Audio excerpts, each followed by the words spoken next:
प्रेम से बोलिए विष्णु भगवान की जय। प्यारे भक्तों, आज पौष मास की शुक्ला पक्ष की एकादशी तिथि है और हर साल इस तिथि को पुत्रदा एकादशी का व्रत रखा जाता है।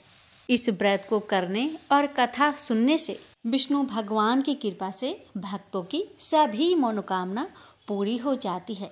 तो प्यारे भक्तों, आज के इस वीडियो में आप सभी सुनिए पौष पुत्रदा एकादशी व्रत की संपूर्ण कथा की शुरुआत हम करेंगे प्रथम पूज्य गणेश जी भगवान के साथ। तो आइए प्यारे भक्तों, अपने जीवन की मंगल कामना को करते हुए इस पावन कथा का रसपान करते हैं। जय श्री हरि।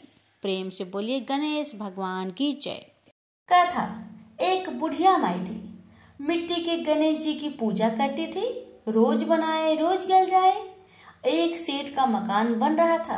वो बोली, पत्थर का गणेश बना दो। मिस्त्री बोले, जितने हम तेरा पत्थर का गणेश करेंगे उतने में अपनी दीवार ना चिनेंगे। बुढ़िया बोली, राम करे तुम्हारी दीवार टेढ़ी हो जाए। अब उनकी दीवार टेढ़ी हो गई। वो चीने और ढा देवे, चीने और ढा देवे। इस तरह करते करते शाम हो गई। शाम को सेठ आया। उसने कहा, आज कुछ भी काम नहीं किया। वो कहने लगे, एक बुढ़िया आई थी, वो कह रही थी मेरा पत्थर का गणेश गर दो। हमने नहीं गरा तो उसने कहा तुम्हारी दीवार टेढ़ी हो जाए। तब से दीवार सीधी नहीं बन रही है। बनाते हैं और ढा देते हैं। सेठ ने बुढ़िया को बुलवाई। सेठ ने कहा, हम तेरा सोने का गणेश गढ़ देंगे, हमारी दीवार सीधी कर दो। सेठ ने बुढ़िया को सोने का गणेश गढ़ दिया। सेठ की दीवार सीधी हो गई। जैसे सेठ की दीवार सीधी की वैसे सबकी करना। कहानी कहने वाले, सुनने वाले, हुक्कार भरने वाले सभी पर अपनी कृपा सदा बनाए रखना। प्रेम से बोलिए गजानंद भगवान की जय। सुनिए पौष पुत्रदा एकादशी व्रत कथा। धर्मराज युधिष्ठिर कहने लगे कि हे भगवान, आपने पौष कृष्ण पक्ष एकादशी अर्थात सफला एकादशी का महात्म्य बताकर बड़ी कृपा की है। अब आप कृपा करके मुझे पौष माह के शुक्ल पक्ष की एकादशी के विषय में भी बतलाइए।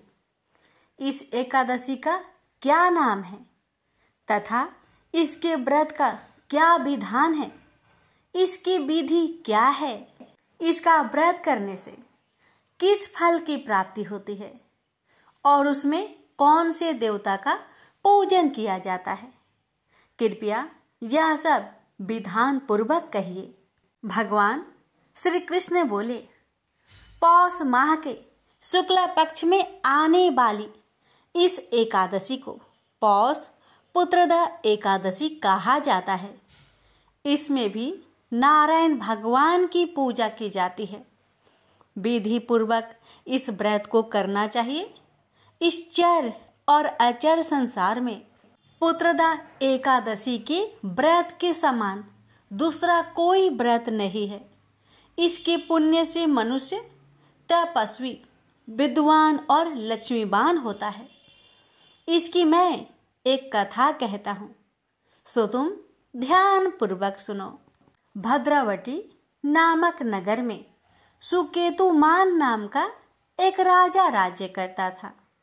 उसके कोई पुत्र नहीं था। उसकी स्त्री का नाम सभ्या था। वह निपुत्री होने के कारण सदैव चिंतित रहा करती थी।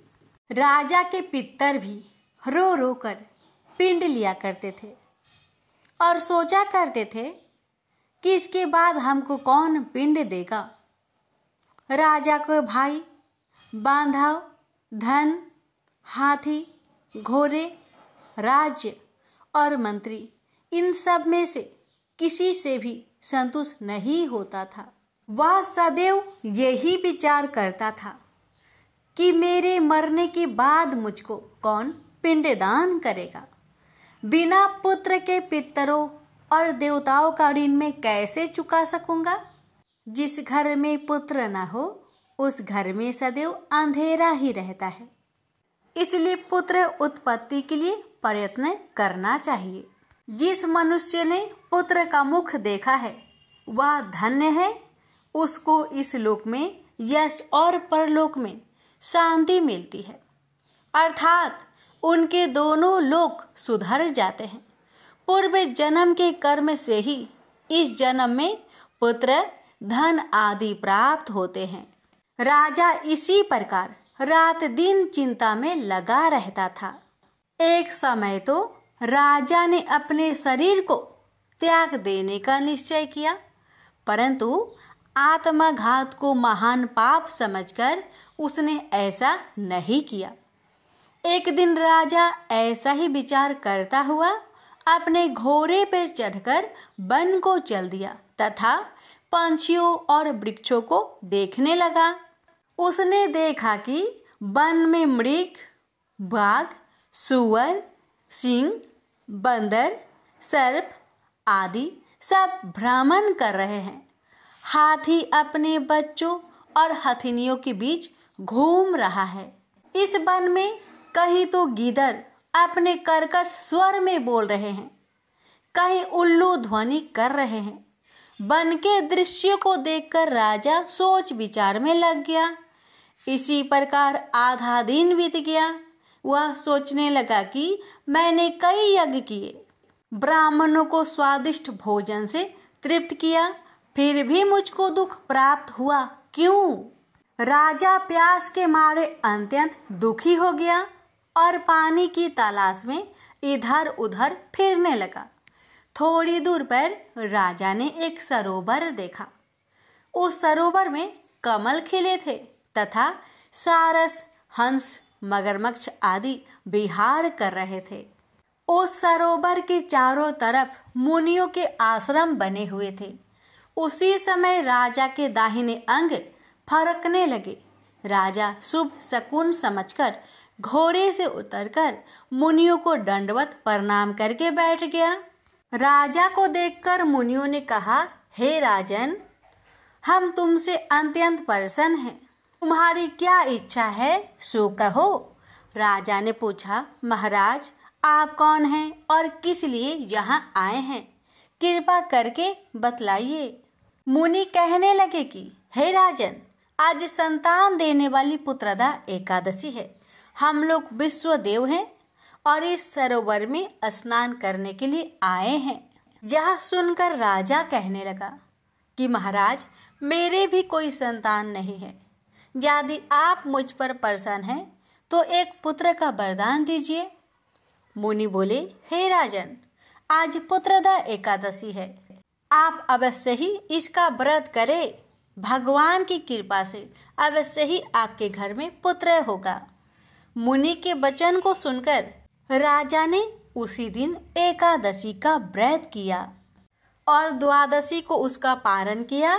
इसके पश्चात मुनियों को प्रणाम करके महल में वापस आ गया। कुछ समय बीतने के बाद रानी ने गर्भ धारण किया और 9 महीने के पश्चात उनके एक पुत्र हुआ। वह राजकुमार अत्यंत शूरवीर, यशस्वी और प्रजापालक हुआ। श्री कृष्ण बोले, हे राजन, पुत्र की प्राप्ति के लिए पुत्रदा एकादशी का व्रत करना चाहिए। जो मनुष्य इस महात्म्य को पढ़ता या सुनता है उसे अंत में स्वर्ग की प्राप्ति ही होती है। प्रेम से बोलिए विष्णु भगवान की जय, माता लक्ष्मी की जय। क्षीर सागर में भगवान विष्णु से सैया पर शयन कर रहे थे। सागर में भयंकर गर्जना के साथ ऊंची ऊंची तरंगे उठ रही थी, पर उन तरंगों के कारण भगवान विष्णु के आराम में रंच मात्र भी बाधा नहीं हो रही थी। वे उन तरंगों और तरंगे की गर्जना से भी सुख से शयन कर रहे थे, जैसे उनके लिए कुछ हो ही नहीं रहा हो। सहसा भगवान विष्णु की नाभि से एक सुंदर कमल प्रफुल्लित हो उठा। उस कमल ने धीरे धीरे बढ़कर विशाल आकार धारण कर लिया। संयोग की बात, उसी समय वहां प्रजापति ब्रह्मा जी उपस्थित हुए। उन्हें विष्णु की नाभि से निकले हुए कमल को देखकर बड़ा विस्मय हुआ। उन्होंने विष्णु से नम्रता पूर्वक पूछा, भगवान आपकी नाभि से यह कैसा कमल निकला हुआ है? क्षीर सागर में ऊंची ऊंची तरंगे क्यों उठ रही है? विष्णु ने उत्तर दिया, ब्रह्मा जी, आप यह सब कुछ देख रहे हैं, वह मेरे लिए कुछ भी नहीं है, क्योंकि यह सब कुछ मुझ में ही समाविष्ट है। छोड़िए इस बात को, कहिए आपकी स्थिति क्या है? ब्रह्मा जी ने उत्तर दिया, जो आपकी स्थिति है वही मेरी स्थिति है, आप चाहे तो स्वयं देख सकते हैं। विष्णु मुस्कुरा उठे। वे अत्यंत लघु रूप धारण कर मुख के द्वार ब्रह्मा के भीतर चले गए। उन्होंने वहां लोक लोक आदि देखे। वे उन सभी लोकों में परिभ्रमण करने लगे। जब सबको देख चुके तो पुनः बाहर निकल आए। उन्होंने ब्रह्मा जी से कहा, आपका तप अद्भुत है। आपकी तप शक्ति से आपके भीतर अनगिनत लोक लोकों की रचना हुई है। आप धन्य है। ब्रह्मा जी के मन में गर्व का विकार उत्पन्न हो गया। उन्होंने भगवान विष्णु से कहा, आपने तो मेरे भीतर के लोक लोकों को देख लिया, मैं भी आपके भीतर का ब्रह्मांड देखना चाहता हूँ। ब्रह्मा जी अपने कथन को समाप्त करते हुए लघु रूप धारण कर मुख के द्वार विष्णु भगवान के भीतर चले गए। उन्होंने विष्णु भगवान के भीतर देखा अनंत ब्रह्मांड, अनेक सूर्य, चंद्रमा, ग्रह और ग्रह। ब्रह्मा जी विस्मय के कारण सागर में डूब गए। उसी समय विष्णु को परिहास सूझा। उन्होंने ब्रह्मा जी को भ्रम में डालने के लिए अपने नेत्र बंद कर लिए।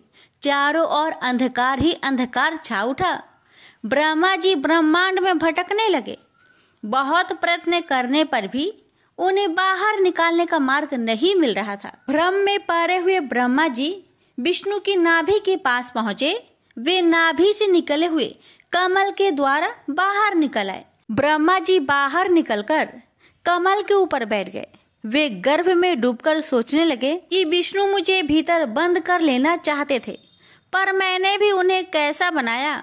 मैं उनके न चाहने पर भी किस तरह बाहर निकल आया। ब्रह्मा जी का मन गर्व से फूल उठा। तभी वहां दो प्रचंड दैत्य उपस्थित हुए। उनमें एक का नाम था मधु और दूसरे का नाम था केटव। दोनों विशाल कमल की नाल को पकड़कर हिलाने लगे। अब तो कमल के ऊपर आसीन ब्रह्मा जी चिंतित हो गए। वे भयतुर होकर इधर उधर देखने लगे, पर कहीं भी उन्हें विष्णु जी दिखाई नहीं पड़े। ब्रह्मा जी ने देखा कि कमल नाल पानी के भीतर समाई हुई है। वे लघु रूप धारण कर कमल नाल के द्वार नीचे उतरते चले गए और वहां जा पहुंचे जहां विष्णु शेष शैया पर शयन कर रहे थे। ब्रह्मा जी को भयातुर देखकर विष्णु मुस्कुरा उठे। उन्होंने प्रश्न किया, कहिए ब्रह्मा जी, क्या बात है? ब्रह्मा जी ने उत्तर दिया, दो प्रचंड दैत्य सागर में उत्पात मचा रहे हैं। भगवान विष्णु ने मुस्कुराते हुए नेत्र बंद कर लिए और मुख को खोल दिया। आश्चर्य!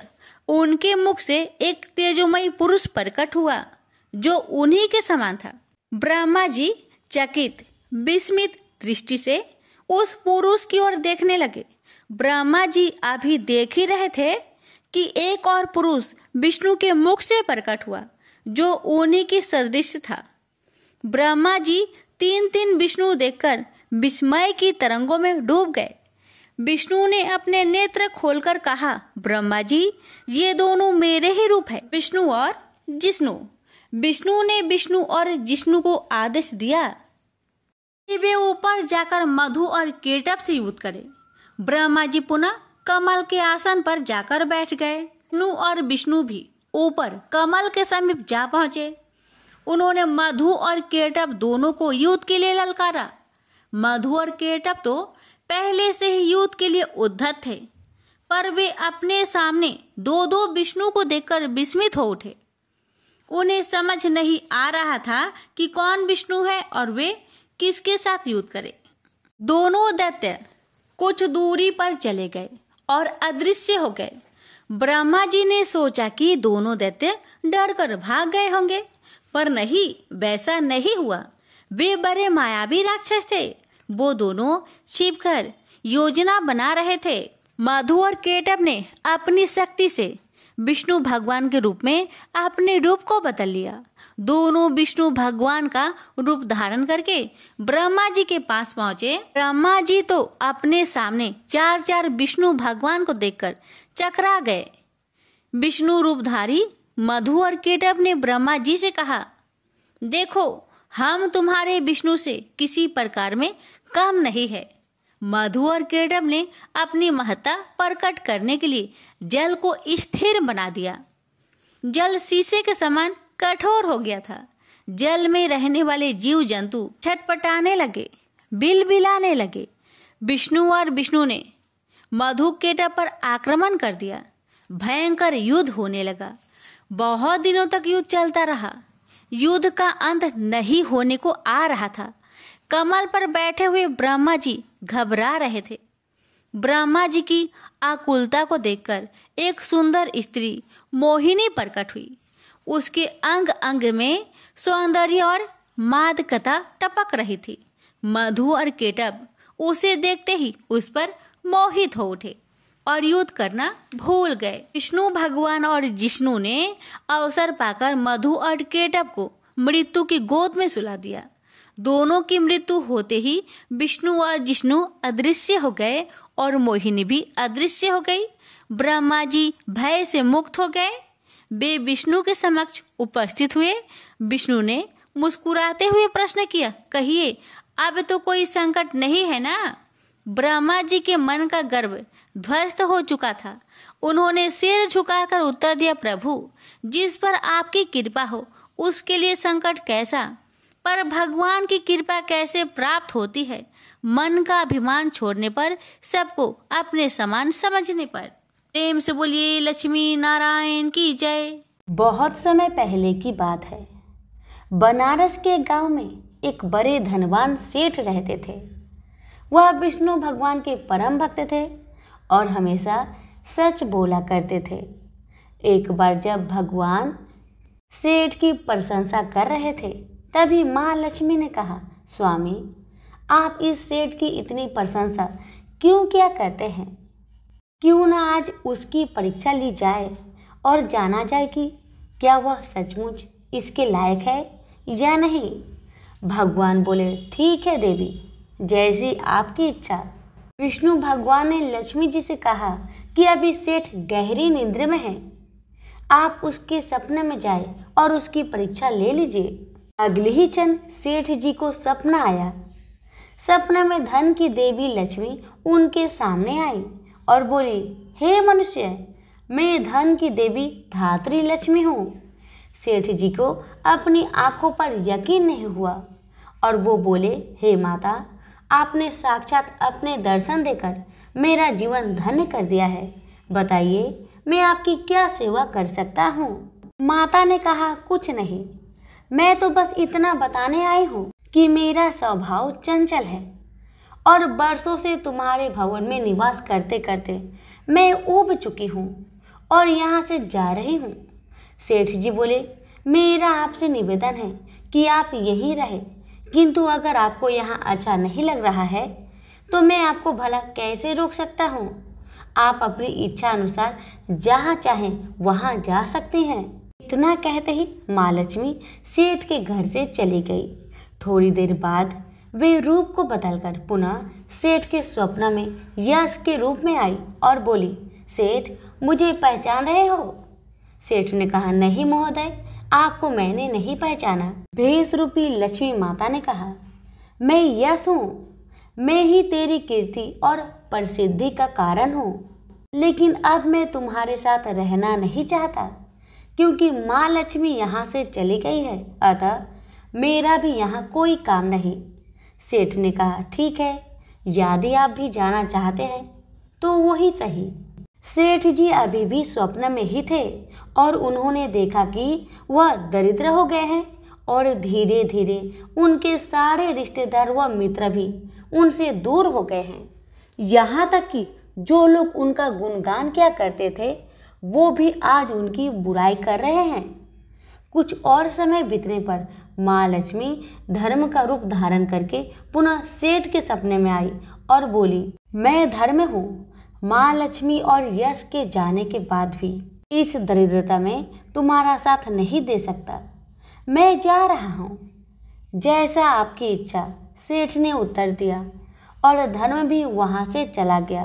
कुछ और समय बीत जाने पर माँ लक्ष्मी सत्य के रूप में स्वप्न में प्रकट हुई और बोली, मैं सत्य हूँ। लक्ष्मी, यश और धर्म के जाने के बाद अब मैं भी यहाँ से जाना चाहती हूँ। ऐसा सुन सेठ जी ने तुरंत सत्य के पांव पकड़ लिए और बोले, हे महाराज, मैं आपको नहीं जाने दूंगा। भले ही सब मेरा साथ छोड़ दे, मुझे त्याग दे, पर कृपया आप ऐसा मत करिए। सत्य के बिना मैं एक क्षण नहीं रह सकता। यदि आप चले जाएंगे तो मैं तत्काल ही अपना प्राण त्याग दूंगा। लेकिन तुमने बाकी तीनों को बड़ी आसानी से जाने दिया, उन्हें क्यों नहीं रोका? सत्य ने प्रश्न किया। सेठ जी बोले, मेरे लिए वे तीनों भी बहुत महत्व रखते हैं, लेकिन उन तीनों के बिना भी मैं भगवान का नाम का जाप करते करते उद्देश्यपूर्ण जीवन जी सकता हूँ। परंतु यदि आप चले गए तो मेरा जीवन में झूठ प्रवेश कर जाएगा और वाणी अशुद्ध हो जाएगी। भला ऐसी वाणी से मैं अपने भगवान की वंदना कैसे कर सकूंगा? मैं तो किसी भी कीमत पर आपके बिना नहीं रह सकता। सेठ जी के उत्तर सुन सत्य बहुत प्रसन्न हुआ और उसने कहा, तुम्हारी अटूट भक्ति ने मुझे यहाँ रुकने पर विवश कर दिया और अब मैं यहाँ से कहीं नहीं जाऊंगा। और ऐसा कहते हुए सत्य अंतर्ध्यान हो गया।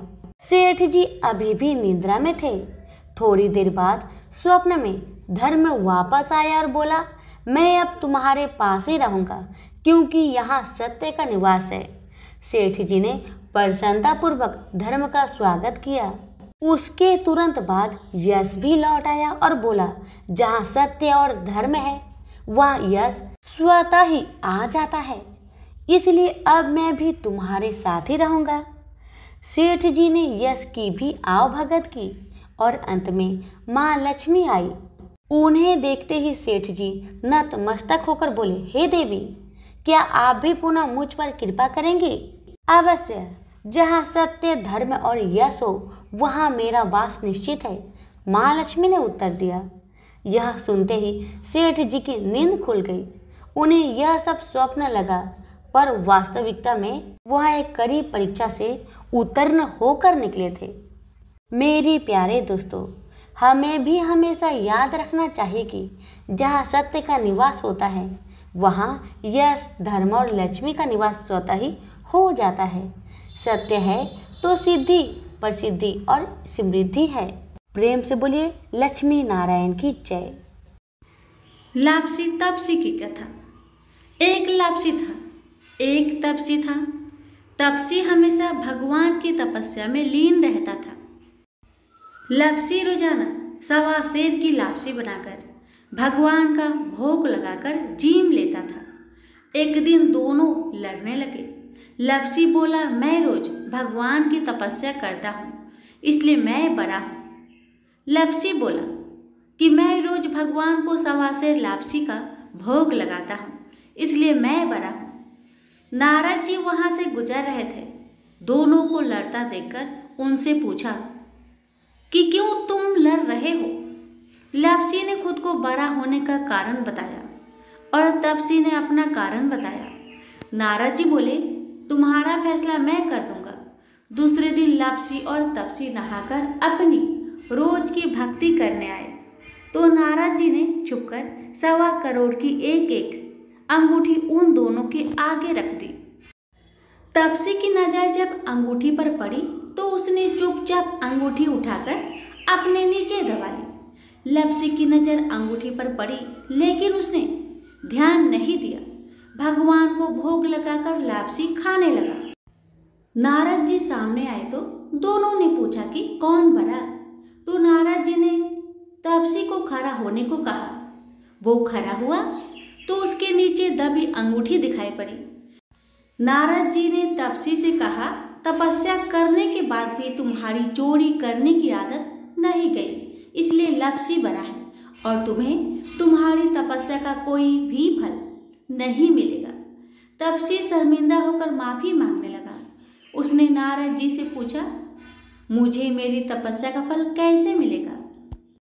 नारद जी ने कहा, यदि कोई गाय और कुत्ते की रोटी नहीं बनाएगा तो फल तुझे मिलेगा। यदि कोई ब्राह्मण को भोजन करवाकर दक्षिणा नहीं देगा तो फल तुझे मिलेगा।